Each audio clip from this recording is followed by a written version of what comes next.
BPL এর দিনের দ্বিতীয় ম্যাচে মাঠের টিকেটে পুরো আলোটা কেড়ে নিল চট্টগ্রাম রয়্যালস।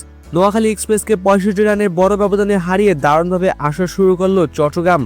সিলেট আন্তর্জাতিক ক্রিকেট স্টেডিয়ামে টসে জিতে আগে ব্যাট করার সিদ্ধান্ত নেয় চট্টগ্রাম রয়্যালস। ওপেনিংয়ে নাঈম শেখ ও মির্জা বেকের ব্যাটে ভালো শুরু পায় দল, যদিও নাঈম শেখ 11 বলে 11 রান করে দ্রুত ফিরেছেন। এরপর মাহফুজুল ইসলাম ও মাহমুদুল হাসান জয় ভালো শুরু পেলেও ইনিংস বড় করতে পারেননি। চট্টগ্রামের ইনিংসে আসল ঝড়টা আসে 5 নম্বরে নামা শেখ মেহেদী হাসানের ব্যাটে। মাত্র 13 বলে 26 রানে ক্যামিও ইনিংসে রান তোলার গতি বাড়ান তিনি। এক প্রান্ত আগলে রেখে দুর্দান্ত ব্যাটিং করেন ওপেনার মির্জা বেক। 69 বলে 80 রানের অসাধারণ ইনিংসে ভর করে নির্ধারিত 20 ওভারে 6 উইকেট হারিয়ে 174 রান তোলে চট্টগ্রাম রয়্যালস।